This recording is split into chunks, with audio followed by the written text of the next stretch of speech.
नमस्ते। Welcome welcome welcome. आज हम एक सच में फैसिनेटिंग जर्नी पर निकल रहे हैं। हम टाइम में पीछे ट्रैवल कर रहे हैं, एक लेजेंड वाले शहर में। एक ऐसा शहर जो मिस्ट्री और मैजिक से घिरा हुआ है। हम बात कर रहे हैं द्वारका की। हाँ, द्वारका, लॉर्ड कृष्ण का मैग्निफिसेंट किंगडम।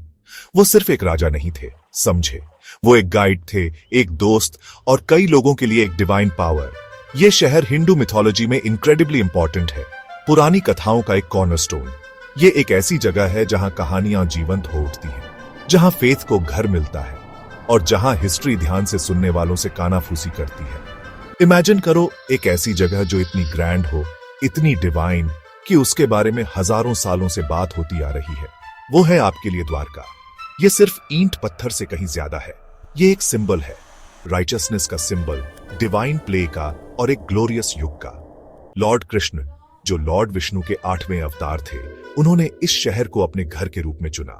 वो यहां रहे, यहीं राज किया और अपने कई फेमस काम यहीं किए। जरा सोचिए इस बारे में। कहा जाता है कि द्वारका की जमीन को डिविनिटी ने स्पर्श किया है। ये एक ऐसी जगह है जो बच्चों और बड़ों सबकी इमेजिनेशन को कैप्चर करती है। एक सच्चा वंडर। द्वारका की कहानियां हिंदू स्क्रिप्चर्स में गहराई से बुनी हुई है। आपको इसका जिक्र महान एपिक महाभारत में मिलेगा। आप इसकी शान के बारे में पवित्र पुराणों में पढ़ेंगे। ये एंशिएंट टेक्स्ट्स एक ऐसे शहर की पिक्चर बनाते हैं जिसकी ब्यूटी और स्ट्रेंथ में कोई बराबरी नहीं थी। अनगिनत डिवोटीज के लिए द्वारका सिर्फ एक मिथोलॉजिकल शहर नहीं है, ये स्पिरिचुअल लाइट का बीकन है, एक पिलग्रिमेज स्थल और इमेंस पीस और इंस्पिरेशन का सोर्स। इसका सिग्निफिकेंस सच में प्रोफाउंड है, जो पीढ़ियों से लाखों लोगों के दिलों और आत्माओं को छूता है। तो क्या आप रेडी हैं इस मिस्टिकल शहर को एक्सप्लोर करने के लिए? क्या आप इसके सीक्रेट्स को अनकवर करने के लिए रेडी हैं? हम इसकी कहानियों, इसके लेजेंडरी कंस्ट्रक्शन और इसके टाइमलेस एल्यूर को देखेंगे। हम ये समझने की कोशिश करेंगे कि द्वारका आज भी हमें क्यों फैसिनेट करती है। ये वंडर में एक जर्नी है, एक डिवाइन पास्ट में झांकने जैसा। ये शहर जिसे खुद सेलेस्टियल आर्किटेक्ट विश्वकर्मा ने बनाया था, कहते हैं एक मार्वल था। समुद्र किनारे एक सुनहरा शहर। चलिए इस लेजेंडरी जगह के हार्ट में चलते हैं, कृष्ण की अपनी मैग्निफिसेंट द्वारका में। अब चलिए हिस्ट्री के, या यूं कहें मिथोलॉजी के पन्ने पलटते हैं। द्वारका कैसे बनी? कहानी शुरू होती है लॉर्ड कृष्ण के मथुरा छोड़ने के डिसीजन से। देखिए, मथुरा पर माइटी राजा जरासंध के हमले लगातार होते रहते थे। वो एक परसिस्टेंट दुश्मन था जो कृष्ण और उनके लोगों, यादवों के लिए बहुत ट्रबल खड़ी कर रहा था। अपने लोगों को प्रोटेक्ट करने के लिए, उनकी सेफ्टी और प्रॉस्पेरिटी इंश्योर करने के लिए कृष्ण ने एक बहुत इंपॉर्टेंट डिसीजन लिया। उन्होंने डिसाइड किया कि उन्हें एक नई फोर्टिफाइड कैपिटल चाहिए, दुश्मनों से दूर एक जगह, एक सैंक्चुअरी। ये एक क्रूशियल मोमेंट था उनकी कहानी में, एक टर्निंग पॉइंट। महाभारत और पुराण हमें ये कहानी बड़े डिटेल में बताते हैं। लॉर्ड कृष्ण ने बहुत सोचने और अपने बड़ों से कंसल्टेशन के बाद यह नया शहर बनाने का डिसाइड किया। लेकिन कहां?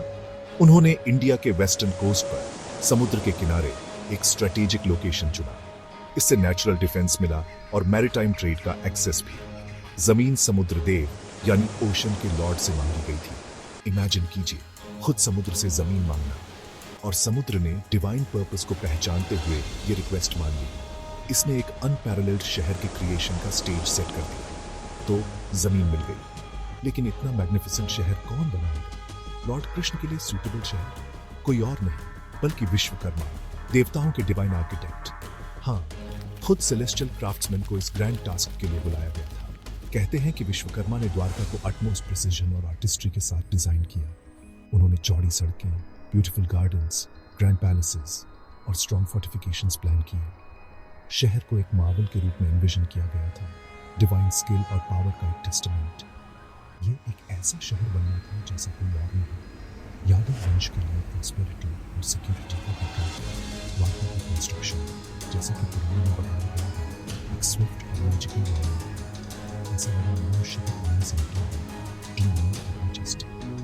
इसे सोने और प्रेशियस स्टोन्स से देखने वाला नजारा और पावर के लिए कृष्ण के अंदर इस नए शहर में ऑपरेट करते हैं।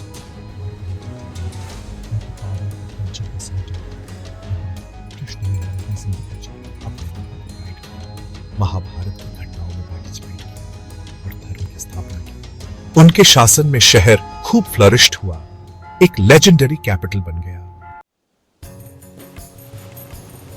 इमेजिन कीजिए हमारे पास एक ड्रोन है, आसमान में एक मैजिकल आंख जो एंशिएंट द्वारका के ऊपर उड़ रहा है। हम क्या देखेंगे?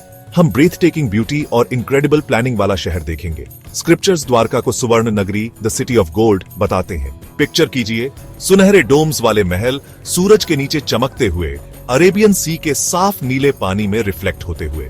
कहते हैं लॉर्ड कृष्ण का मेन पैलेस प्रेशियस जेम्स से जड़ा हुआ था। हर कोना ऑप्युलेंस और डिवाइन ग्रैंडियर बिखेर रहा था। यह जरूर एक ओ इंस्पायरिंग नजारा रहा होगा, एक ड्रीम सिटी जो सच हो गई हो। जैसे ही हमारा ड्रोन ऊंचा उड़ता है, हम द्वारका की मेटिकुलस प्लानिंग को नोटिस करेंगे।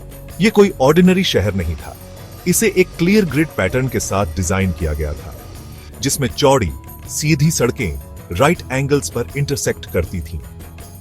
Residential areas, public buildings, markets और रॉयल पैलेसेस के लिए वेल डिफाइंड सेक्टर्स थे। कहते हैं कि शहर में ग्रैंड गेटवेज थे, प्रोटेक्शन के लिए ऊंची दीवारें और गैदरिंग्स के लिए कई पब्लिक स्क्वायर्स थे। ऑर्डर के बारे में सोचिए, सिमेट्री के बारे में। विश्वकर्मा के डिजाइन ने इंश्योर किया कि शहर सिर्फ ब्यूटीफुल ही नहीं, बल्कि अपने सभी इनहैबिटेंट्स के लिए हाईली फंक्शनल और सिक्योर भी हो। फिर हमारा ड्रोन नीचे आएगा, शायद हरे भरे गार्डन्स और पार्क्स के ऊपर। द्वारका सिर्फ सोना और पत्थर नहीं थी, ये नेचर की ब्यूटी से भरा शहर भी था। ब्यूटीफुल गार्डन्स के डिस्क्रिप्शंस हैं जो फ्रेग्रेंट फूलों और फल देने वाले पेड़ों से भरे थे। क्रिस्टल क्लियर झीलें और तालाब लैंडस्केप पर थे जिनका पानी शिमर करता था। कैनल्स और वाटरवेज शहर में फैले हुए थे, सिर्फ ब्यूटी के लिए नहीं बल्कि यूटिलिटी के लिए भी, शायद ट्रांसपोर्ट या इरिगेशन के लिए। ये मैग्निफिसेंट आर्किटेक्चर और सीरीन नेचुरल ब्यूटी का एक हार्मोनियस ब्लेंड था, अपने रेजिडेंट्स के लिए धरती पर एक पैराडाइज। और पब्लिक अमेनिटीज, कहते हैं द्वारका में कई असेंबली हॉल्स, कम्युनिटी स्पेसेस और मंदिर थे। मेन मंदिर जो लॉर्ड कृष्ण को डेडिकेटेड था, शहर का हार्ट रहा होगा, एक स्पिरिचुअल हब।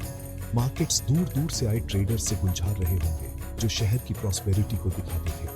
द्वारका का हर एस्पेक्ट, उसके ग्रैंड पैलेसेस से लेकर पब्लिक यूटिलिटीज तक, एक हाईली एडवांस्ड और प्रॉस्परस सिविलाइजेशन की कहानी कहता था। एक ऐसा शहर जो सच में डिवाइन से ब्लेस्ड था, वेस्टर्न सी का एक जूल। ये एक ऐसा शहर था जो इसे देखने वाले सभी लोगों में ऑ और वंडर इंस्पायर करने के लिए बनाया गया था। तो द्वारका, जो एंशिएंट लेजेंड्स का एक शहर है, आज भी हमारी इमेजिनेशंस पर इतनी पावरफुल पकड़ क्यों बनाए हुए है? हम आज भी 2025 में इसके बारे में इतनी रेवरेंस से क्यों बात करते हैं? इसका जवाब इसके डीप स्पिरिचुअल सिग्निफिकेंस और लॉर्ड कृष्ण के साथ इसके टाइमलेस कनेक्शन में है। द्वारका सिर्फ एक जगह नहीं है, ये एक आइडिया है, डिवाइन प्रेजेंस और प्रोटेक्शन का सिंबल। लाखों डिवोटीज के लिए ये उनके प्यारे लॉर्ड का अल्टीमेट निवास स्थान है, एक ऐसी जगह जहां धर्म का राज था। ये कनेक्शन द्वारका को इटर्नली रेलेवेंट और चेरिश्ड बनाता है। द्वारका का अल्यूर इस बिलीफ से भी आता है कि ओरिजिनल शहर लॉर्ड कृष्ण के मॉर्टल वर्ल्ड से जाने के बाद समुद्र में डूब गया था। एक मैग्निफिसेंट शहर का लहरों के नीचे गायब हो जाने की यह कहानी मिस्ट्री और पोइनेंसी की एक लेयर जोड़ती है। गुजरात में मॉडर्न डे द्वारका के तट पर हुई आर्कियोलॉजिकल एक्सप्लोरेशंस में पानी के नीचे सबमर्ज्ड स्ट्रक्चर्स मिले हैं, जिससे इस बिलीफ को बल मिलता है कि लेजेंडरी शहर का कोई हिस्टोरिकल बेसिस हो सकता है। एक रियल डूबी हुई द्वारका की ये पॉसिबिलिटी हिस्टोरियंस, आर्कियोलॉजिस्ट्स और स्पिरिचुअल सीकर्स सभी को फैसिनेट करती है और लेजेंड को अलाइव और वाइब्रेंट रखती है। एक स्पिरिचुअल सीकर के लिए द्वारका सिर्फ एक खोए हुए शहर से कहीं ज्यादा है। ये उस डिवाइन किंगडम का मेटाफॉर है जिसे डिवोशन और राइचस लिविंग के जरिए अपने अंदर बनाया जा सकता है। द्वारका में कृष्ण के जीवन की कहानियां, उनकी टीचिंग्स और उनकी डिवाइन प्ले, लीला, लोगों को पर्पस और स्पिरिचुअलिटी वाली लाइफ जीने के लिए इंस्पायर करती रहती है। मॉडर्न शहर द्वारका अपने फेमस द्वारकाधीश मंदिर के साथ इस लेगेसी की एक पावरफुल रिमाइंडर के तौर पर खड़ा है, जो दुनिया भर से पिलग्रिम्स को अट्रैक्ट करता है, जो डिवाइन वाइब्रेशंस को फील करने आते हैं। द्वारका की एंड्यूरिंग लेगेसी इसकी कल्चरल और स्पिरिचुअल इंपॉर्टेंस का टेस्टामेंट है। ये स्क्रिप्चर्स में, गानों में, डांसेस में और लोगों के दिलों में जिंदा है।